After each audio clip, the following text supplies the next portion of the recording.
Welcome to the Empowered Podcast, episode 40. Yep, it's over the hill.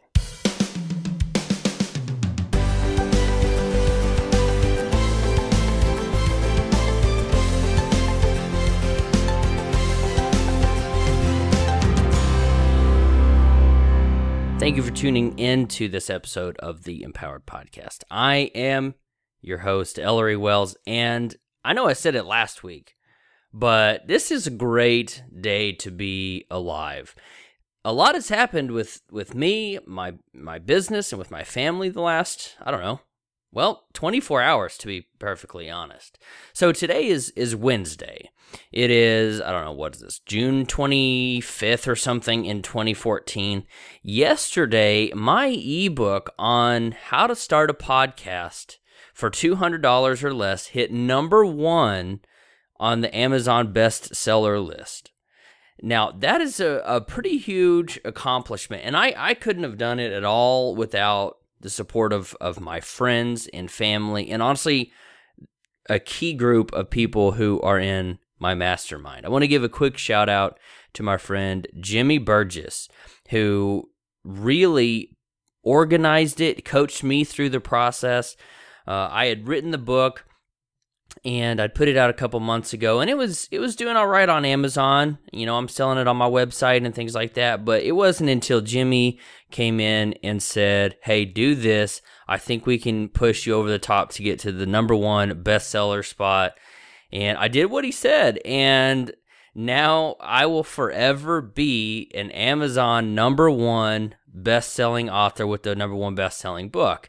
Now, you can go to Amazon and check it out, and you can search for Ellery Wells, and it'll pull right up. It's a blue book, blue cover, and it's all about starting a podcast for not a whole lot of money. And that's what I want to help you do. Whatever stage you are in life, wherever you are in building your business, whether or not you want to start a podcast, I want to show you how to get the obstacles out of the way, whether it's technology or a big dollar figure. I want to help you get all of those obstacles out of your way so that you can get your message out into the world, share what you believe with the world, and just do something cool. That's what I want to do. It's not necessarily about podcasting. It's not necessarily about starting a blog or whatever it is. I just want you to feel comfortable moving forward and doing something interesting with your life. You know, just don't wake up tomorrow dreading going to work. If I can give you some encouragement and hope when you wake up in the morning tomorrow that you didn't have today, I've done what I have set out to do, and that's my goal. So you can go to, let's go to empoweredpodcast.com/podcast200, and that will take you directly to where you can buy my book. It's only $8, so it's not a huge investment, but it will save you a ton of time. It will save you a ton of money, hopefully, and show you how you can launch your podcast for $200 or less. That's where the /podcast200 comes from. How to start a professional podcast for $200 or less. Anyway, in today's episode, I feature one of my good friends who I met a long time ago. Kent Sanders and I, we both joined Tribe Writers, I think at the same time, and we were put into, just by luck, we were put into an accountability group, I think is what they're called. We're put into a group together, and he and I hit it off. We're both doing some interesting things, and I was really curious to see what is it that makes Kent the type of person who would create an online trading course. We'll go into what that is into some depth here in the episode. But I wanted to examine, what type of personality traits do you have to have? And Kent's introverted just like I am, but he's got a blog where he shares about his life. He's got a podcast where he shares about his life.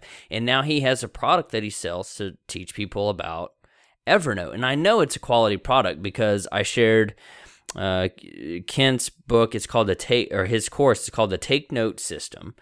But I shared it with someone else that I am friends with, and he gave me good reviews about the information that he got from Kent. So I know it's really good information.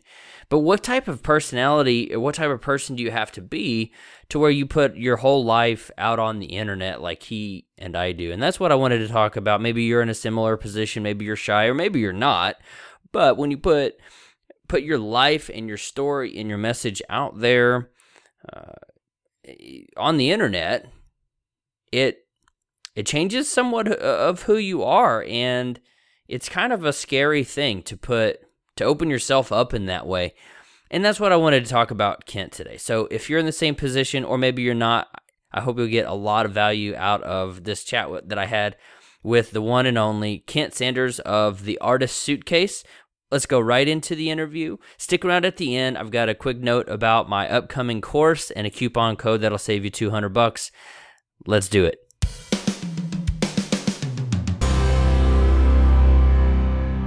Thank you for tuning in to another episode of the Empowered Podcast. I'm here with my friend Kent Sanders, who is the creative genius behind The Artist's Suitcase. He's an Evernote aficionado. How are you doing, Kent? I'm doing great, and thank you for the kind introduction. I don't know if I would describe myself as a genius or as an aficionado, but well, I would. You're much better at Evernote than I am. I would describe myself maybe as a little obsessed or a little off kilter when it comes to Evernote. Probably. I know my wife is tired of me talking about it. That's for sure. I bet my wife's tired of me talking about a whole bunch of things. So if Evernote's the only thing that she has to worry about, she's lucky. Well, Ken, thanks again for coming on this show. You and I have known each other for, actually, it's been about 8 or 9 months now. Yeah. And I wanted to have you on the show because you have a really interesting story. And if you're listening to this right now, Kent and I met in the Tribe Writers group that Jeff Goins set up for people to hone their writing skills. And one of the things that I wanted Kent to talk about is what it's like doing some of the things that he's done with the background he has, because I think you might have some stuff in common with him. So, Kent, give us some of your background. You're a college professor. You've got at least one kid. You're not the most extroverted type, and here you are. You've just launched a new product. Can you give us some background about what you're up to in your day job, and then maybe why you started the Take Note system? Sure. Well, I can give you. I'll try not to give you the 4-hour version of that because there's a lot of twists and turns in my journey and everything. But basically, my background is in church vocational ministry. I worked at a church right out of college for about 8 years as a full-time music director. Worship leader is kind of the contemporary term for that, but doing music at a church. And then 10 years ago, this past January, I went to teach at a small Christian college in St. Louis. It's called St. Louis Christian College. I know, kind of an innovative name, for a Christian college in St. Louis. I don't know if innovative in Christian college has been used too many times in a sentence before. That's very true. That's very true. But actually, I love working there. It's a great place. It's small, but it's very relaxed. I love the atmosphere of it. But I've been there for about a decade, and a couple of years ago, I went to an event put on by Dan Miller. He's the gentleman who wrote 48 Days to the Work You Love and a lot of other books, and went to this conference that was focused on writing. In fact, it was called Write to the Bank, sort of a pun, on the right word. And my eyes were just completely opened up at that event on what you could do with writing in terms of making income and making a living for yourself.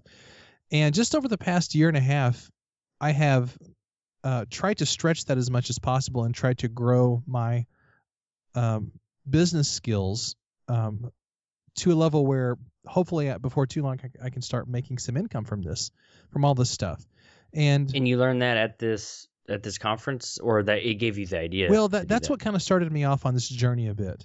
And really the impetus for all this stuff was that I just wanted to make more income to pay off a debt. And my wife works in retail, and so I would love for her to have the choice not to do that if possible. And just when you have greater income, that opens up more options, which is always a good thing. So, and again, I love my day job. I love teaching, but I'd like to have the options for, well, does my wife have to work, or does she not have to work, or just more financial freedom, really. And so a few months ago, now let me back up a little bit more. I've been an Evernote fan for several years. And about 3 or 4 years ago, I downloaded Evernote and started using it a lot. And then a couple years ago, started teaching people about it. And this was totally not planned. This whole Evernote thing with me was not orchestrated in any way, shape, or form. It just came out naturally because I was excited about it. I was excited about how it helped me to get organized and how it helped me in my teaching, in my ministry stuff, in my home organization with finances, bills, receipts, all that kind of stuff. And I'm sort of an anal retentive person by nature. I know that's hard to imagine a professor being an anal retentive person, because those two things go together. What? No way. Yeah, that's a complete shock. But that's just kind of who I am. But I knew what Evernote did for me in terms of helping me to get organized. And so I just started teaching people about it. And I've taught our whole faculty about it. I teach my students about it. I've done a lot of stuff on my blog about it. And I noticed about a year ago that some videos I had put up on YouTube started to get tens of thousands of hits. And these were just Evernote tutorials. And I was really surprised by that.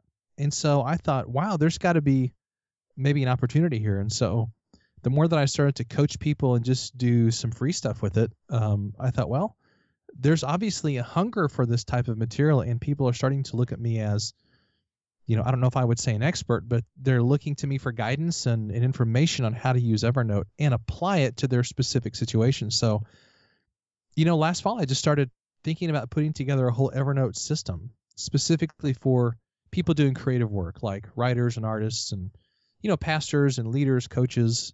And so that's really where that all kind of came from.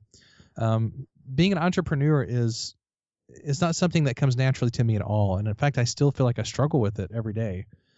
But I feel very average with all this stuff. In fact, I feel like every part of this has been kind of a struggle, from figuring out how to do a blog and a podcast and figuring out how to sell something online and figuring out how to write copy, for like a sales copy. All that has been a real struggle in a lot of ways, but it's been a very, very good struggle. So I'm glad you had me on the podcast, because I just want to encourage people who don't feel like you're wired up to be an entrepreneur that you don't have to be wired up to be an entrepreneur. You don't have to be a type A personality. You just have to kind of dig in and do the hard work. And I think that's where it all starts, with that attitude of, I'm going to figure this out. I'm going to learn how to do it. I may not be, wired up to be a super big bad business person, but that doesn't make any difference, because you can learn all this stuff. Now, I did find, I'll put a link to this in the show notes, because you said tens of thousands of views. I was like, yeah, right, Kent, I've known you, and I don't know. 44,844 views on this video, Evernote Tutorial Part 1, Evernote Basics by Kent. Yeah, isn't that crazy? That is absolutely insane. So, before I forget, one of the things that I have learned about SEO and YouTube, you should go to the About and make sure it has a link back to your homepage on there. That's actually on my launch list for this Evernote system, is going back through all those Evernote videos and putting in annotations, links, all that kind of stuff. Yeah. I mean, think about 1% of, what I think a decent return or a great return is like 3%. If you get 1 to 3% of those 44,844 and 148 thumbs up, got a couple thumbs downs, but nobody's counting those. Yeah, which is funny to me. How do you give a thumbs down to Evernote? What is there to give a thumbs down to? I don't know. And it looks like you have 562 subscribers that get a notification every time you put out a video. That's pretty cool.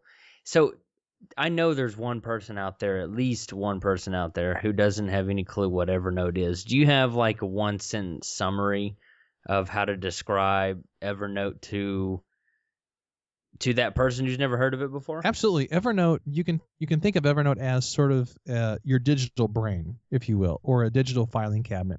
It's where you can put any kind of information, whether it's stuff that you type or pictures or text or things that you scan in, emails that you forward to yourself, voice memos, all that stuff you can dump in there, and you can organize it into notebooks and different kinds of things. That, in a nutshell, that's what it is. It's kind of a What do you use it for? You had mentioned that you'd been using it for a while. What do you normally do with it? Well, lots of things actually. One thing that I do is I use it for my teaching at St. Louis Christian College. I have it's called a notebook. You can think of it as like a file folder essentially.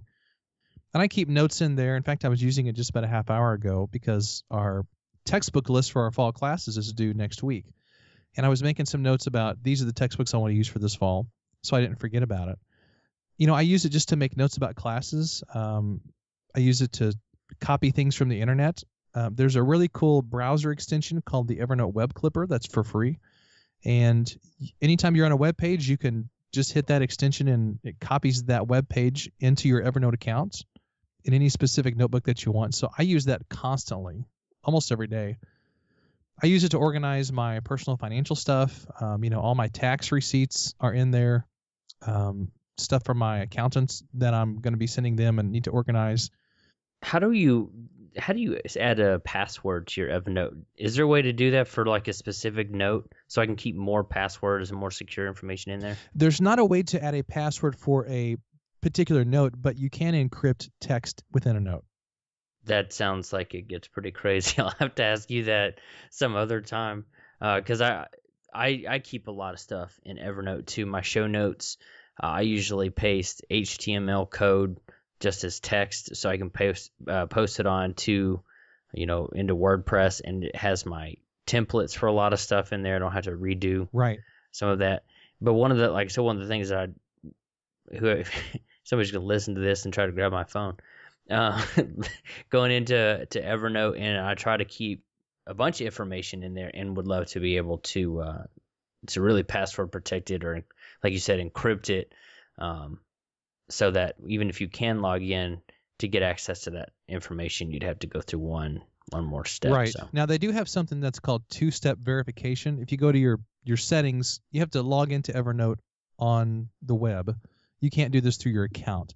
You have to go to the website, log into your account there, and go to your settings, and there's two-step verification. Basically, that means that it adds a password on your phone. It's a password and a code. But you have to type that in over time, though, right? Yes, you'd have to type that in whenever you log into Evernote on your phone. It sounds like kind of a pain, but if you're concerned about losing your phone and people getting information, then probably it would be worth it. Yeah, I may have to look into that. So anyway, Ken, I want us to make sure we really unpack what's happened over the last 10 years with you, because you're like me. We're both introverted people. We like our quiet time. We like to read. Here, I've got a podcast. You've got a podcast. I've got a blog. You've got a blog. I sell products online. You sell products online. And we're both introverted people.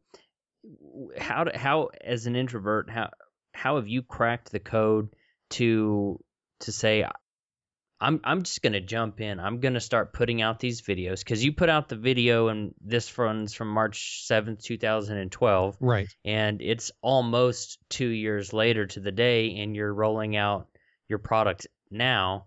So how did you decide, hey, I'm going to record myself for 15 minutes. I'm going to put it up on YouTube and see what happens? Well, that's a great question. Now, before I answer that, though, one thing I would say about the stuff that's on YouTube now is the stuff that's a couple years old is, I wouldn't say it's irrelevant, but it's dated. And that's the whole reason why I actually wanted to develop a whole new system, is because Evernote changes their stuff pretty frequently. And in fact, I just recorded these videos a few weeks ago for the Evernote system. And since then, they came out with some enhancements for their search feature in the desktop app. And so, as soon as they did that, I thought, oh man, that's something I'm going to have to change in a future version. But that's just the nature of any kind of software or app or anything like that. So if anyone goes to YouTube and sees my stuff from a couple years ago, know that it's still relevant, but it is dated, if that makes sense. To answer the question about how I went from putting stuff on YouTube to developing a paid product, really all of this just came out of responding to people's requests for help. And honestly, that's the truth. Because honestly, I never really set out to do Evernote stuff. It's not even something, if I had to list like my passions in life, Evernote is not number one, or even number 5 probably. I mean, I'm excited about it. I enjoy it. It's helpful, but I don't live for Evernote in any way, shape, or form. I do think it's really helpful, though, and I think it's a great tool. But it is just that it's a tool. And I do see a need for people to be educated about Evernote and to learn about it. So that's why I'm doing this, is just because I think it's helping people, not because I wake up every morning going, oh, wow, I'm thinking about Evernote, and that type of a thing. But anything that I have done that I think has been successful on any sort of level has really just been responding to people, to the needs that people have. When I put those videos up on YouTube initially, that was really kind of a fluke, because a friend of mine who is a minister, he was asking me about Evernote, and he knew that I was kind of into it, and he said, hey, can you teach me some stuff about Evernote? And I said, sure. But instead of me getting on the phone with you or sending you an email, let me just make some quick videos. And so I just sat down and scratched out, here are some things that you would need to know about Evernote in a basic form. Made the videos, put them online, and that was it. I mean, it was just in response to somebody asking me for help with something.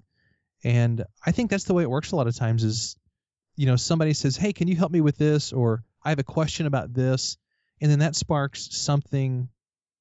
It sparks something greater than you thought it would be, if that makes sense. So it does. So often we get into a place where we think we're the only people that have these problems. And so whenever, if you apply a little entrepreneurialism, if that's a word, to it, and you think, okay, I'm the only one with this problem, and then you flip it, well, the person who just asked me this question is the only one with that problem.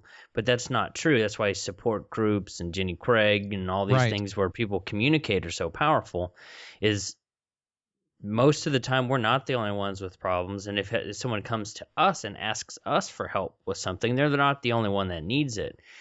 But you took that and said, hey, I bet there's more people who need help with this, and you started creating a product. Yeah, which is kind of cool.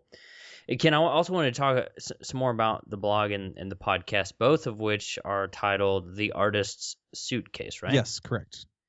So again, we're both these introverted dudes, and we both started blogs and podcasts. How has that changed your life? Or let me ask you a question before that. How long have you had the podcast? How long have you had the blog? And how is your life different now that you started those? Boy, that's a good question. The blog I started in, let me think, July or August of 2012, I believe. And the podcast I started just about a year ago, come to think of it. And boy, how have they changed my life? That's a great question. I think just having a platform for something is really important, because it just, anytime that you have a blog or a podcast or any type of platform of any kind, it automatically gives you some authority on something if you've done it correctly. If all you do is talk about what you had for breakfast, or if you just post inane kind of things, or if your podcast is really poorly produced or something like that, nobody's going to listen to you, of course. But if you make an effort at having quality material, and you're mostly consistent with it, and you're trying to talk to people on a level that meets their needs, I think that just gives you credibility. And that's one thing that it has done for me, is it's given me some measure of authority and credibility in the realm of artists, particularly artists of faith, but not just people working in the church necessarily, although that's kind of a big segment of my audience, because that's my background and that's what I teach. But also I think just people of faith in general, because I'm pretty open about my faith. I don't hide that. That's an integral part of everything that I do. But I also don't try to come across as preachy, or, everything's a Bible study or devotional or that kind of a thing, because that's not where I am either necessarily. I think, good principles are good principles for anybody. I think good art is good art, period, whether it's has a label Christian or not.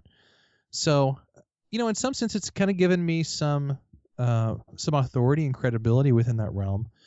One thing that it has also done is let me connect with people that I would not have otherwise.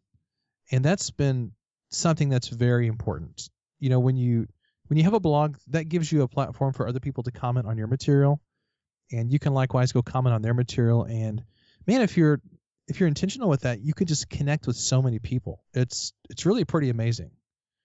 How connected you can get with people. And particularly with a podcast, because having a podcast gives you an automatic excuse to connect with people that you would like to interview. Yeah. Because free consulting. It does. It really is. And I've just always said my podcast it's really just for me, because it's my excuse to connect with people who I want to interview, and learn something from. And I'm halfway joking about that, but there is an element in that that's true, because it gives you an automatic reason to interview people and connect with them. So, it changes. I think it can change your life in many ways if you do it the right way. Do you have a blog that you always read, or a podcast that you always listen to?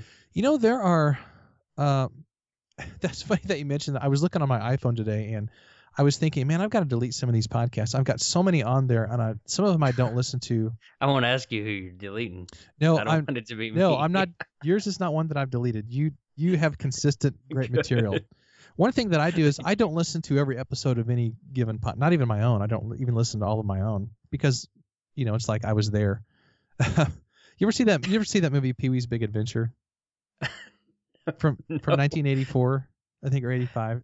It might have been on in the background at a friend's, but no. Okay. I don't think it's one of the dumbest movies ever made, But I watched it with my son the other day. It's just kind of a goofy, stupid movie. Of course, anything with Pee Wee Herman in it is going to, by definition, be silly and juvenile, And so we were watching this movie, and at the end they make a movie of all his life and stuff, and he leaves before the movie's over with his girlfriend, and somebody says, "Oh, hey, Pee Wee, where are you going?" He says, "Oh, I don't need to watch the movie. I lived it." And sometimes you feel that way about your own podcast, is, listening to it. Well, I don't need to listen to it. I sort of already was there when I recorded it, But yeah, I know what you mean. It's like when we go through picture albums. I'm like, I don't need to look at the pictures. I was there, and my memory isn't that bad yet. So yeah, I'm kind of with you on that. Well, you did ask about some specific podcasts. Yeah. And boy, there's a lot of them that are so helpful. I really do like yours, very sincerely. I think it's great stuff. As I'm looking on my phone here, some other ones that come to mind are Dan Miller's 48 Days podcast. I like Pat Flynn's podcast, both of them, particularly his new one called Ask Pat. I think it's really great. And of course, his Smart Passive Income podcast is great. I like Eric Fisher's Beyond the To-Do List podcast. That's got some good stuff. Of course, John Lee Dumas's Entrepreneur on Fire podcast is great. Jamie Tardy's The Eventual Millionaire. The Bizzle Show. Michael Hyatt's podcast is great. Ray Edwards' podcast is great. The Read to Lead podcast is great. And several other ones there. Oh, yeah. But lots of... Jeff, and there's some others as well. One that I really like that probably would come as a surprise, because he's very liberal and people probably wouldn't associate, me with a guy like Alec Baldwin. But he's got a podcast. It's called Here's the Thing with Alec Baldwin. Of course, people, he sort of gets a lot of bad press, and not unfairly, I would probably add, necessarily. But his podcast is all about interviewing interesting people, and he's actually quite a good interviewer. And I love his podcast because he selects interesting people to interview, and you just kind of find out people's story and how they got to where they are. Like, for instance, he interviewed Tony Bennett's son, who's I think it's his manager. His son is also his manager, and that was a fascinating show, just about what Tony Bennett's life is like and how he became successful. And it's just stuff like that I think is a little bit off the beaten path, but is really interesting, because I don't know about you, but sometimes I get tired of listening to kind of the same old content, stuff about blogs and podcasts and business and all that stuff. Well, I'm just excited to know that Alec Baldwin does an interview show just like me. You don't have to, you can be a millionaire movie star and still do an interview podcast. That's right. So. That's right. Yeah, I have a bone to pick with Jamie Tardy. One of her admins canceled our interview that we had scheduled like 3 months in advance, because her book came out. I don't know if she was expecting it to release when it did. They had to cancel the interview, and that's only the second person who's ever canceled on me. So Jamie and John Dumas, who I may or may not have called John out in front of a panel at New Media Expo. I heard that story. But anyway, so that was a pretty good handful. I've listened to several of those, and had a few of them on my show. So that's a pretty good list. Ken, what does the word empower mean to you?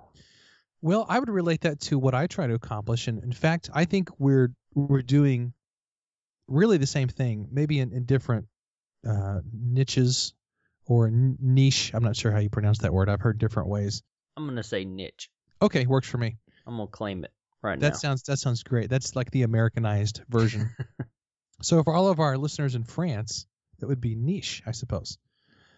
And I bet you do have some listeners in France, probably. If you look at your stats, I bet you do. I'll listen to your answer, and I think I might look that up. But anyway, I think we're doing the same kind of thing. My tagline for my website is unlocking your creative potential, and that's really what I try to do. Is I see everyone as having potential.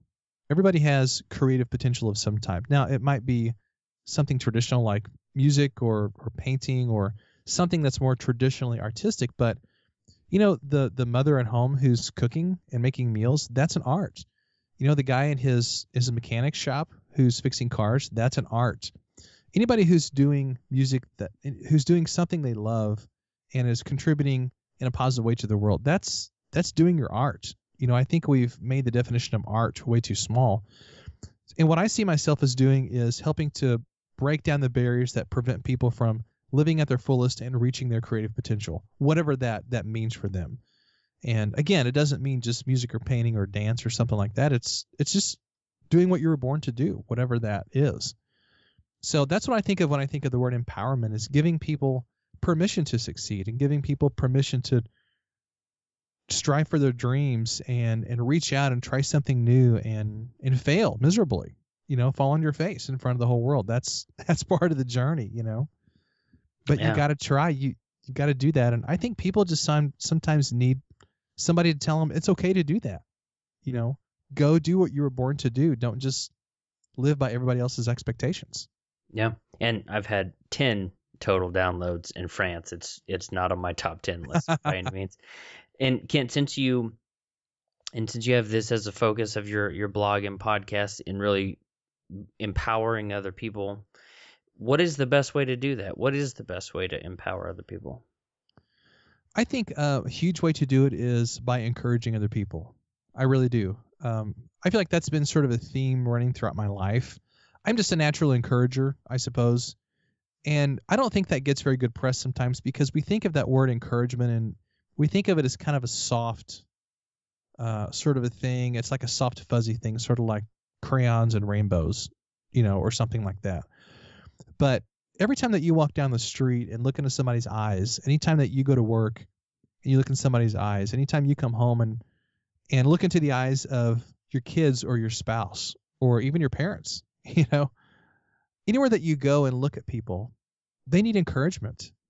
And I heard a quote one time, and I'm probably going to butcher this, but it's attributed to Plato, I think. I'm not sure if that's accurate, but that's what I've read. And the gist of it is that it says, be kind to everyone you meet because everyone you meet is fighting a private battle of some kind. And that's not the exact quote, but that's the gist of it. And that's true. Everybody that you meet or talk to in any given day is fighting some type of battle, whether it's, a relational thing or some kind of inner struggle or outward struggle. Everybody's struggling with something and everybody needs encouragement. And so I think if we're just mindful to have a smile on our face, to be intentional about sending an email to somebody who we haven't seen in a while, to send a handwritten note to somebody, to just be mindful of people and be generous with our joy and with our attitude and with our possessions, and even just like tipping somebody in a restaurant, I think is really important. I think it's just being generous and being kind to people. That's a huge way to empower others, I think, because people aren't going to reach for their dreams or take risks in their life until they're emotionally in a place where they can do that. And so many people are just hammered down by life. They can't even get up off the floor emotionally. So, your word of encouragement to somebody can really make their whole day and give them the courage to press on that they need. I like that. Kent, you've got a full-time job. You're married. Your wife has a full-time job, and you have your son, Ben. How old is Ben? He's 9. He's 9. And you have a 9-year-old son, full-time job, and a kid. how do you find time to blog, podcast, create an Evernote course?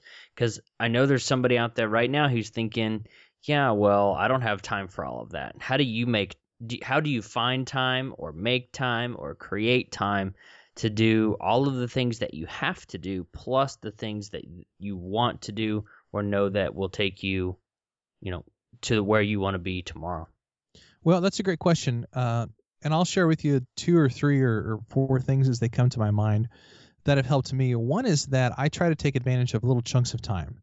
If I'm driving to work, which is a 25-minute commute both ways, so I have almost an hour in the car every day. Some of that time I'll spend just thinking about a blog post. I'll shut off the radio. I won't listen to anything. I'll just think about what's the outline for this post going to be. What kind of a graphic am I going to use? What am I going to say in this blog post? Because those are the things that take time. Once you have an outline for a post, it's easy to sit down and write it. But coming up with the actual content, I think, is difficult. So, if I go to the DMV, which is, the around here, that's what they call, I don't know if it's the same thing in other states, but it's where you go to get your Department of Motor Vehicles. Yeah, exactly. Oh, yeah. So when you go there, I always take a book with me because I figure I'm going to be waiting around a little while. So take something with you to do anywhere that you go. I just do that all the time as a matter of course. I also use Evernote a lot. So whenever I have an idea, I will put it down in Evernote, whether it's typing it in or speaking it in as a speech to text kind of a thing. And that's a great feature of Evernote on the iPhone is you can just talk into it and it'll translate that into text, which is awesome. Just yesterday, for example, I'm going to speak in a couple days at a church for it's like a Lent type of a service. And I was struggling with what's my outline for that going to be. And I got an outline while I was playing with Legos with my son yesterday. And I took 5 minutes to write it down in a notebook before I forgot it. And it's just things like that. It's taking advantage of little chunks of time while you have them, not waiting for the perfect 3-hour block of time to open up without any interruptions, because that doesn't happen very often, for me. So those are key things to me. One big thing is I just don't watch a lot of television. If you want to accomplish things, you have to decide what you're not going to do. So now I will say that I have binged watched House of Cards on Netflix. So that's one thing that I have done. You on season 2 already? I just finished it yesterday, actually. Oh, I'm on episode 3 and 3 or 4. What do you think so far? Don't ruin it for me or any of the audience, Kent. I'm sure somebody would hunt you down. But what do you think? Was it good? Oh, it was very, very good. Season 2 is better than season 1, and I like season 1 a lot. Everybody, if you have had a life on social media since season 2 came out on Valentine's Day, which was fantastic timing, I guess, you know that it has been an incredibly dramatic season. And at the very end of the first episode, I was like, holy crap. Yeah. Yeah. And it hadn't really slowed down, 2 or 3 episodes in, and that's where I am now. But that brings me to a good question, and you kind of teased at it, Kent. Since you've decided to really become the entrepreneur and do the blog podcast and do the Take Note Evernote system. I know it's a tongue twister. Has there been anything that you have had to stop doing? Oh boy, that's a great question. I don't know. I hadn't really thought about it that way. Not really, I don't think. Now, sort of in all fairness, I will say that my job is a little different than a lot of people's job because my job is flexible in the extent to where, if I'm not teaching or I don't have meetings, I don't have to be at work necessarily. Like nobody's checking up on that. I don't punch a time clock. And so, there are days, like this semester, there is like a day a week where I just work from home, and that's kind of nice. So I can save a little bit of time there. Some of my job does overlap with my content on the blog in the podcast. In fact, last semester, I teach a course every fall called Introduction to the Arts, and I used a bunch of my podcast episodes in my class. So that's one thing that in my case is a little bit unique, perhaps, is that the topics and the content of what I do online does overlap a lot with my actual job. A lot of people don't have that luxury, but I've been blessed in that situation. But I really can't think of much that I have stopped doing. I did record most of the Evernote stuff, the tutorials over Christmas break. So I sort of had a break there that I could set aside some chunks of time and get that done. But no, I mean, life is pretty much the same as it always has been. I'm very careful about how I use my time. I typically don't watch a lot of television and that kind of stuff. So Yeah, especially if you're talking about reading books or listening to podcasts while waiting in line. I mean, that's one of the things. Just this weekend, my father-in-law was in town and his girlfriend, and we were talking about something very similar.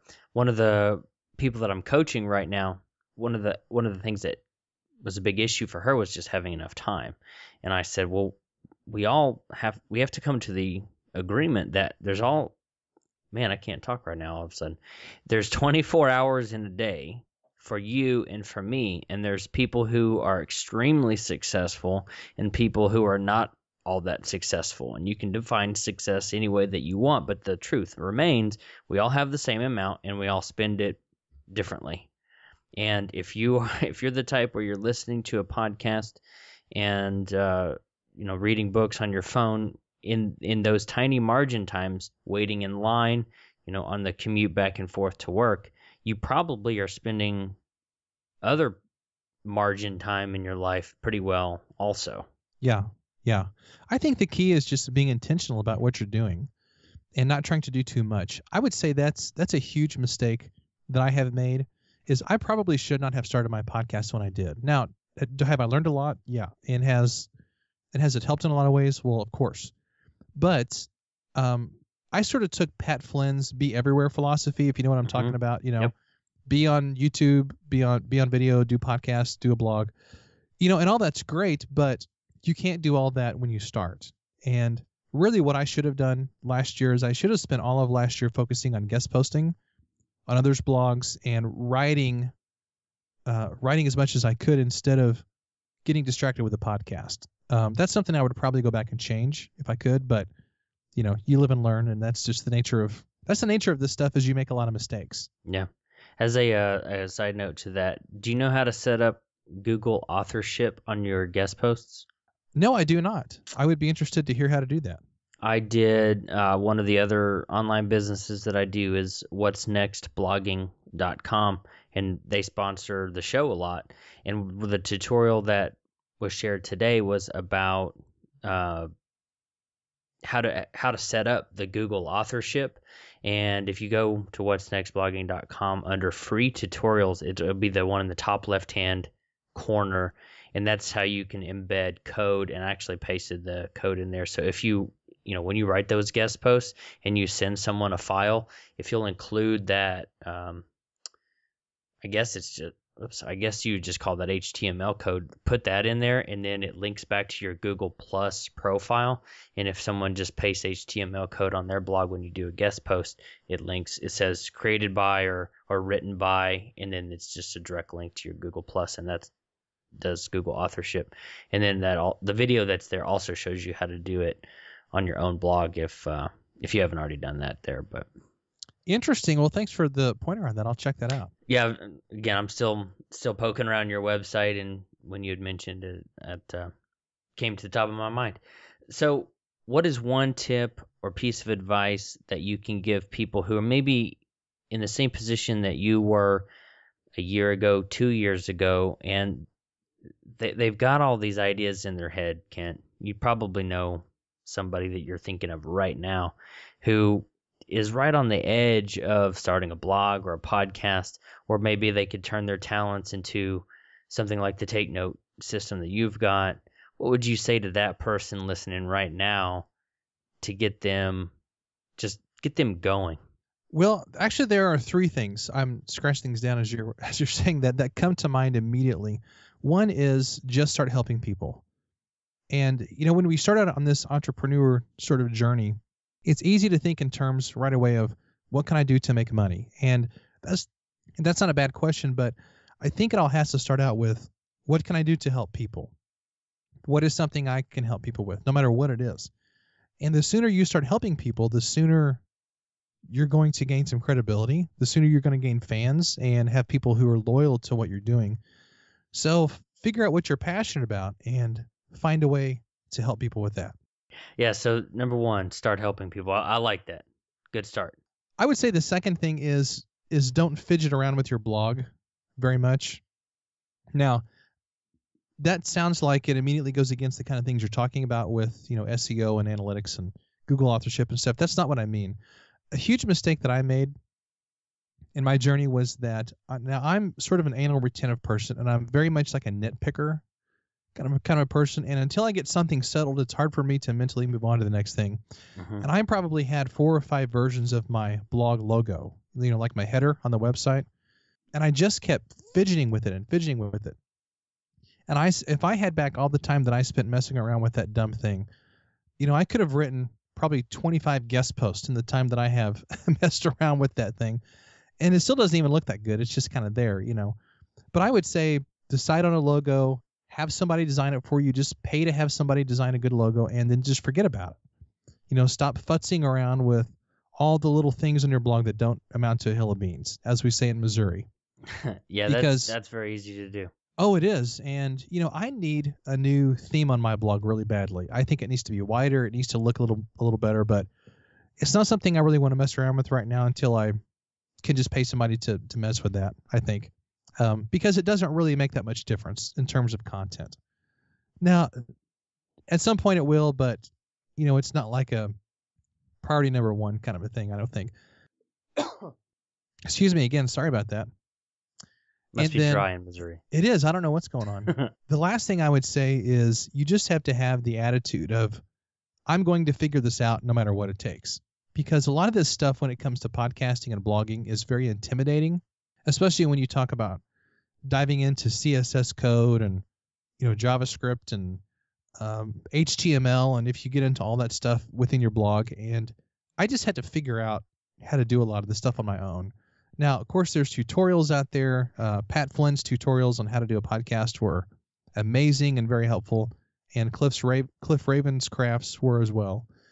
But, it takes time and effort to figure this stuff out. So the most important thing, I think, rather than talent, it's more important than your skill, is your attitude. And it's just having an attitude of, I'm going to make this happen. I'm going to figure it out. I'm going to get the help that I need. I'm going to find the right person to help me. And I'm going to figure this out no matter what it takes. That to me is the most important thing. It's just having that tenacious attitude that you're going to persevere and you're going to be successful no matter what it takes.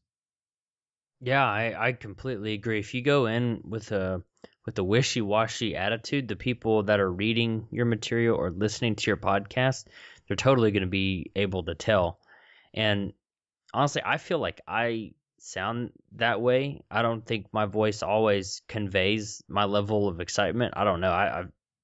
I guess everybody hates the sound of their own voice, but I feel like I'm kind of bland sometimes. My voice doesn't always carry my level of excitement. But if you, like you said, if you've got to set your mind to that you're going to get through it and that you're going to conquer it and that you're going to dive in.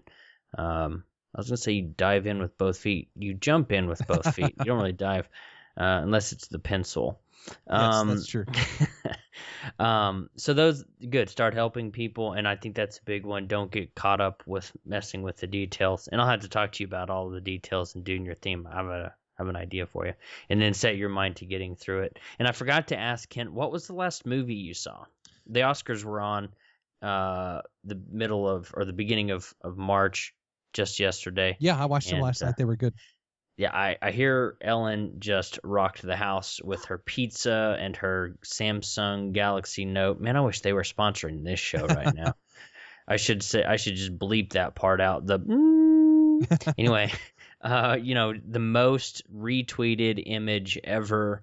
What was the last movie you saw? And in the spirit of the Oscars, maybe what was your favorite one of the last year or so? Oh boy, that's a good question. The last movie I saw was the Lego movie, actually, with my son. And yeah, he's over there. He says hello. We had a blast. It was great. I loved it. It was really well done. The favorite movie of the last year, boy, that's That's a good question. I watch a lot of movies, so that it would be kind of hard to narrow down probably. The Lego Movie is one of my favorites from recent memory. Actually, I thought it was pretty incredible. Just great for anybody who's into, creativity and imagination, art, and just pop culture, that kind of stuff. I would recommend it to anybody. I'm hearing a lot of good things about the Lego Movie. I'm ready to see RoboCop. I don't know if it's good, bad. Every once in a while, even though this may not be the case, but every once in a while I like cheesy sci-fi movies, and if this is cheesy, I'm in the mood for it. If it's good, I'm in the mood for it. I'm kind of ready to see the new RoboCop movie. So I've heard it was good. Of course, when I was growing up, the original one came out, and I don't remember too much about it, but I've heard good things about this remake, which is cool. Well, we almost saw it on Sunday. There's a place here in Round Rock called Flick's Brew House, and they make beer and they make food and all this stuff. So you can go to the movies and you have plenty of room because there's a table in front of you. Are there theaters like that up where you live? They do have some here. They are called like Studio Movie Grill or something like that. Well, there's the big chain in St. Louis is called Warenberg, and it's like I don't know if it's just a St. Louis chain or what it is. That just sounds funny. It is. But they have a bunch of theaters in St. Louis, and they're really, really nice theaters. And they have this thing in each of them, or most of them, called the 5-Star Lounge. And it sounds like a swanky lounge. It's really not. But you go in, and there's these heated recliners and wait service, and they come in and take your order and all that stuff. It's pretty cool, actually. This at Flicks, it's all that way. There's no heated seats, because it's Texas. But there's a table that they all slide out, so you can lean back in your chair and everything, and they've got some great drinks and pretty solid food too, and the tickets are the same price as normal theaters. So if you're ever in the Austin area, we'll have to go see either RoboCop or whatever else is showing up on that weekend. That's cool. That sounds fun. Yeah, we love it. It's really the only movie theater that we go to. Ken, if someone wanted to reach out and say thanks for being on the Empowered podcast and say thanks for hanging out with Ellery for an hour or so, where can I send them? Well, a couple different things. They can always email me. My email address is kent@artistssuitcase.com. But actually a better way is on Twitter, and my handle is just my name, @KentSanders. That's always a good way. And I'm on Facebook too. My username is just Kent Sanders. And they can just go to my blog. There's a contact form there as well. So lots of different ways. So Kent, thank you for hanging out with me. Great advice. I loved your 3-part answer to the last question. Start helping people. Don't get caught up with the details and set your mind to getting through that. I really like that. Kent, again, thanks for hanging out with me. We'll talk to you later. Completely my pleasure. Thanks. All right, welcome back. Now, I have a question for you. Kent said something that I find very interesting, and I want to know if you agree or disagree with Kent. Now, here's what Kent said.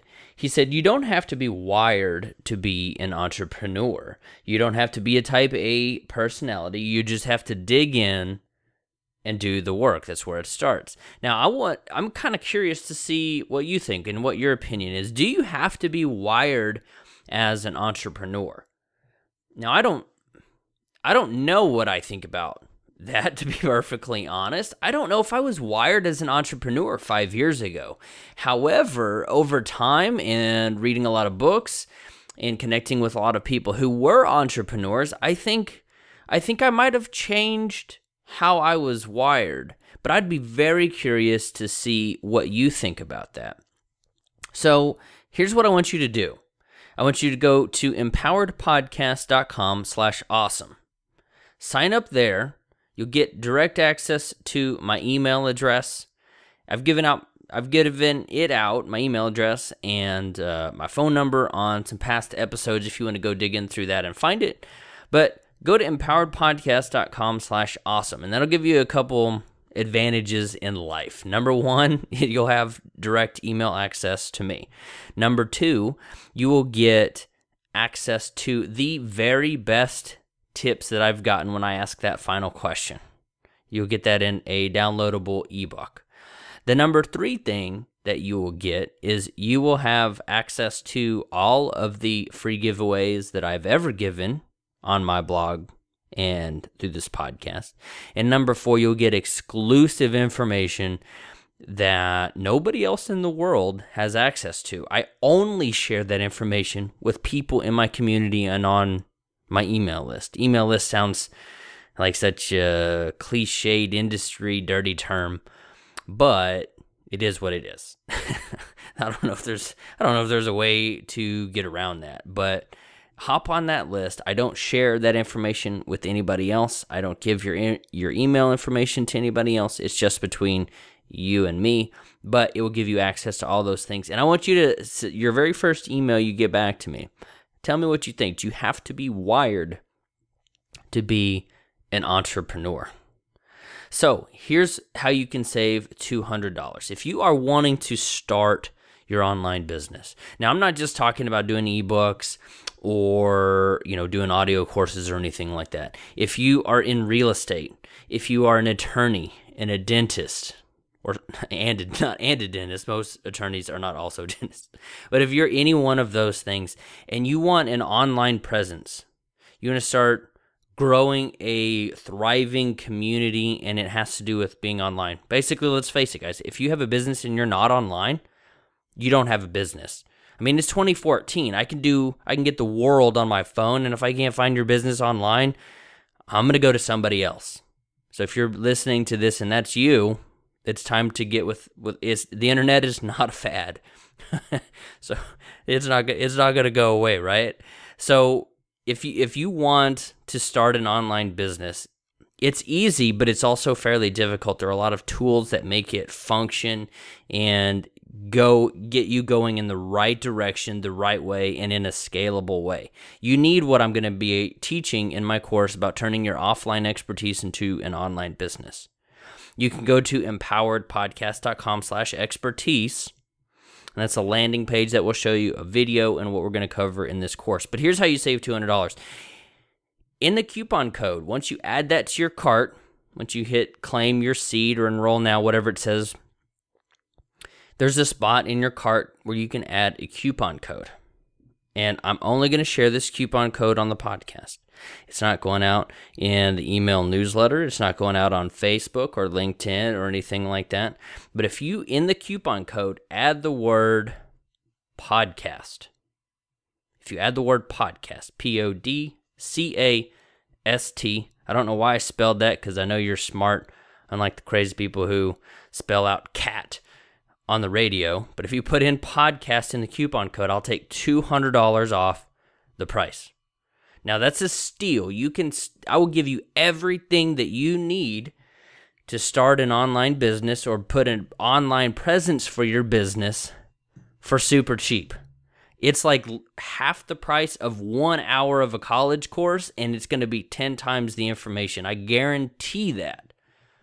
Everything that you need in this course, type in podcast as the coupon code. I'll save $200 off just to say thank you for listening to the show, listening to me, listening to Kent today. That's what I want you to do. So, anyway, have a fantastic week. Tell me what you think about being wired as an entrepreneur. You can find that again at empoweredpodcast.com/awesome. It'll take you right there. You can join my awesome community and use the word podcast as your coupon code, and I'll knock almost half off the price of my course. Thank you for listening. This has been the 40th episode of the Empowered Podcast. I'm your host, Ellery Wells. I hope I have helped you develop, grow, and overcome today. I'll talk to you next week.